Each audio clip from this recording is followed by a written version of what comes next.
नमस्कार, मैं हूं सुनील बॉबी और आप इस समय देख रहे हैं अपना खास कार्यक्रम बिहार समाचार, जहां बातें करते हैं बिहार की, खबरें होती है बिहार की। बिहार की खबरों के साथ साथ देश दुनिया में क्या कुछ चल रहा है, तमाम खबरों से हम आपको कराते हैं अपडेट।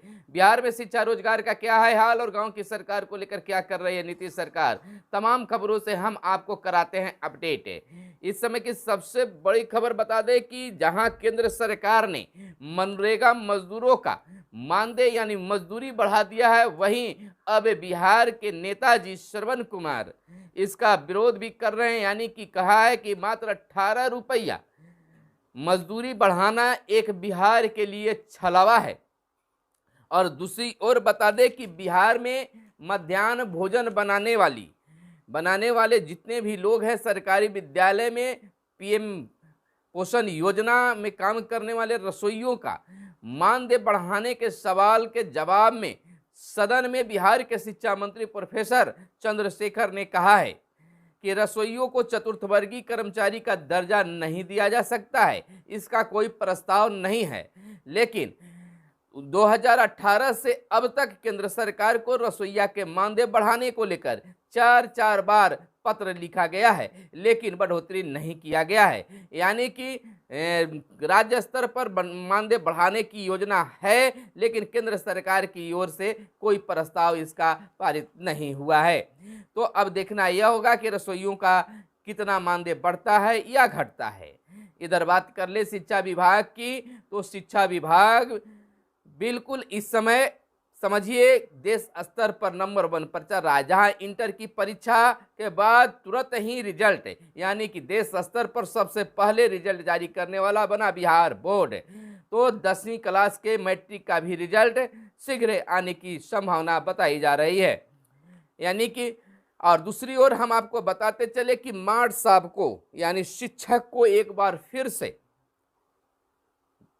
कमान कटने जा रही है दूसरे कार्यों के लिए। आप बिल्कुल सही समझ रहे हैं, यानी कि जो मास्टर साहब हैं सरकारी स्कूल के, शिक्षक महोदय टीचर जो हैं, उनका एक बार फिर से कमान कट रहा है जातिगत गणना को लेकर। यानी कि गणना को लेकर जनगणना को लेकर जो है कमान कटना, ट्रेनिंग अभी होना है, ट्रेनिंग को लेकर मास्टर साहब की कमान कटनी शुरू हो गई है। बहुत जगह से ट्रेनिंग शुरू होने की भी चर्चा चल रही है और 15 अप्रैल से मास्टर साहब जो है घर घर जाकर किवाड़ खटखटाएंगे और जातिगत गणना भी करेंगे। इधर बिहार के शिक्षकों पर भी बिहार के शिक्षा मंत्री ने कहा है कि शिक्षकों की शीघ्र बहाली होगी, इसकी प्रोसेस शुरू हो गई है। अब बिहार के मुख्यमंत्री ने भी इसके बारे में ऐलान भी कर दिया है बीते दिन। और बिहार के नियोजित शिक्षकों के तबादला को लेकर भी बिल्कुल साफ स्पष्ट शिक्षा मंत्री ने कर दिया है प्रोफेसर चंद्रशेखर ने कि बिहार के नियोजित शिक्षकों का ट्रांसफर अब होगा।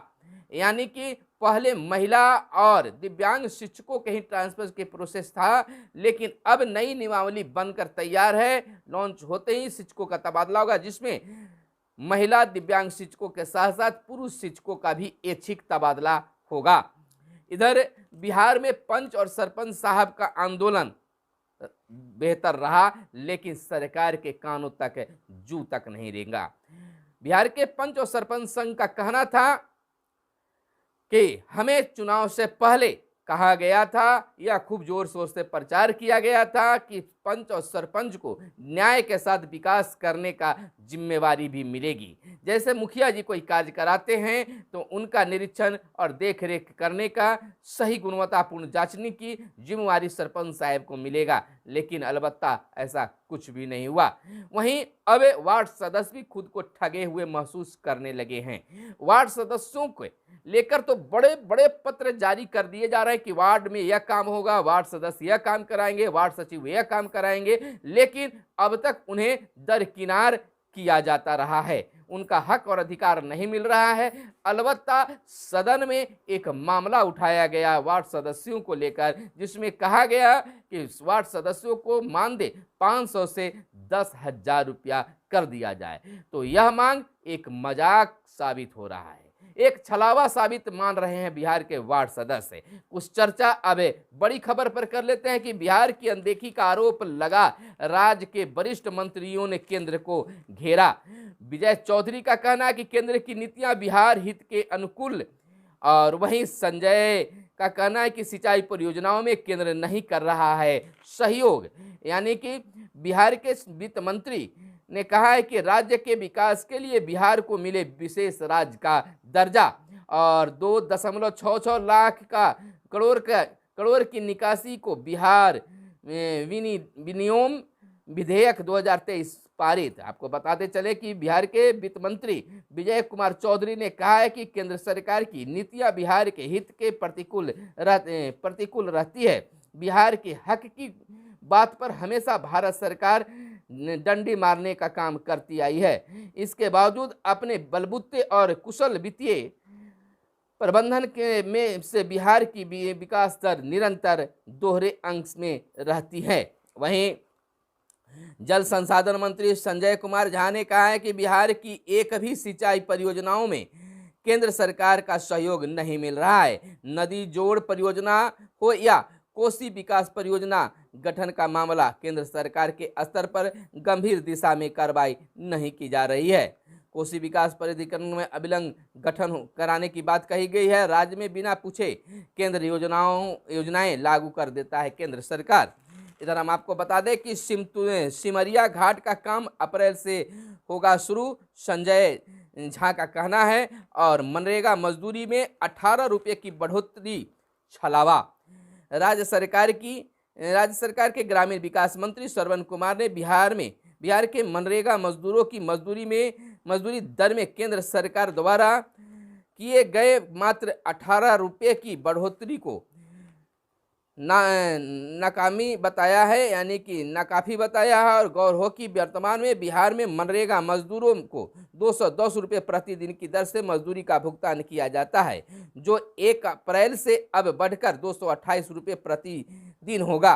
मंत्री ने कहा है कि राज्य को स्थिति, मजदूरी और उपलब्धता कार्य के अवसर पर योजनाओं के कार्यान्वयन की गंभीरता को ध्यान में रखते हुए केंद्र सरकार द्वारा मनरेगा मजदूरी दर में की गई बढ़ोतरी ऊंट के मुंह में जीरा के बराबर है। वहीं पार्टी सांसदों के साथ पारस ने पीएम से की भेंट, और भाजपा अध्यक्ष झूठी तसल्ली दे गुमराह कर रहे हैं, यह कहना है प्रदेश राजद प्रवक्ता शक्ति सिंह यादव का।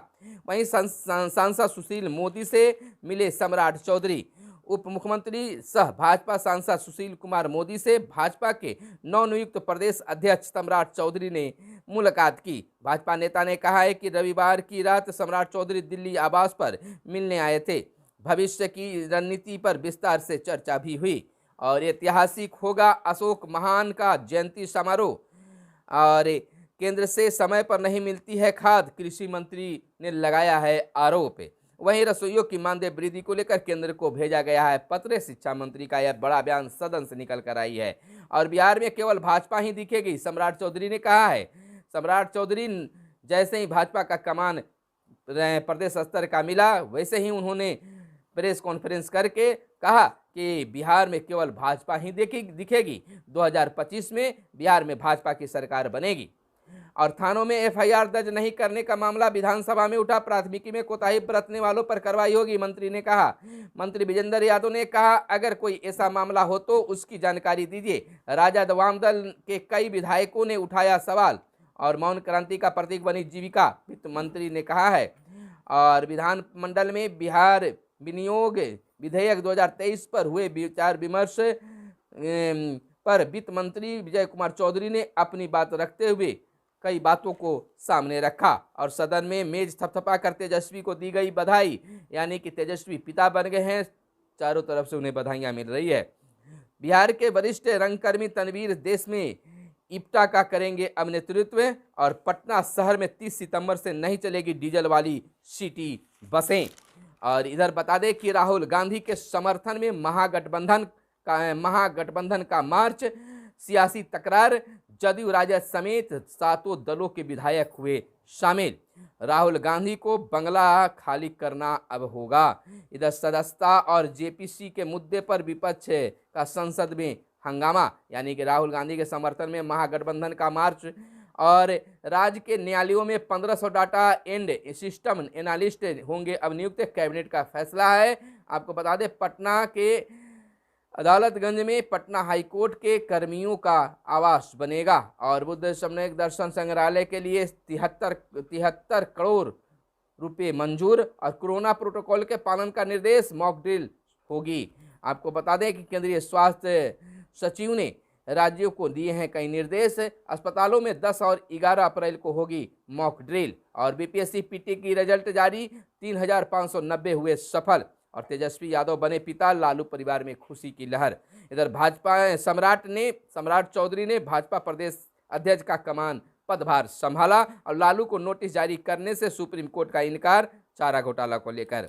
इधर वर्ष 2050 के बाद तेजी से घटने लगेगी दुनिया की आबादी, यानी कि ये बड़ी खबर बताया जा सकता है, कहा जा सकता है और चिंताजनक है कि इलेक्ट्रिक चार्जिंग स्टेशन पर साइबर हमला नया खतरा और ईवी चार्जिंग स्टेशन का काम तेज होगा। और वीर सावरकर पर बयान के खिलाफ भाजपा का प्रदर्शन, वहीं केंद्र सरकार के खिलाफ कांग्रेस का भी प्रदर्शन। राज्यसभा वित्त विधेयक बिना चर्चा के लौटाया, कांग्रेस गंभीर आत्मनिरीक्षण करे, भाजपा का कहना है। एनसीईआरटी की नई किताबें आगामी सत्र से आने का आसार और अमृतपाल के नेपाल में छिपे होने की है आशंका। टीबी की दवा के प्रभाव का जल्द लगाया जाएगा पता। और शिवमोगा में पूर्व मुख्यमंत्री येदियुरप्पा के घर पर पथराव, इमरान को 7 मामलों में अंतरिम जमानत और ईपीएफ ब्याज दर पर फैसला आज संभव। कार्बन ट्रेडिंग योजना पर हितधारकों को विचार मांगे और बैंक शेयरों में तेजी से चढ़ा घरेलू बाजार। क्या इस बार नया चैंपियन मिलेगा भारत को? और इधर दवा के प्रभाव को बढ़ाने से संगीत मददगार है। दवा के प्रभाव को बढ़ाने में संगीत मददगार है, यह शोध में सामने आया है। रिकॉर्ड बुजुर्ग महिला ने 203 यूनिट रक्तदान किया। ओपेरा ब्राउजर में चैट जीडीपी को जोड़ा गया। तो यह थी आज की खास प्रमुख खबरें। कैमरे के पीछे है मिस्टर साहिल। धन्यवाद। जय हिंद, जय भारत, वंदे मातरम।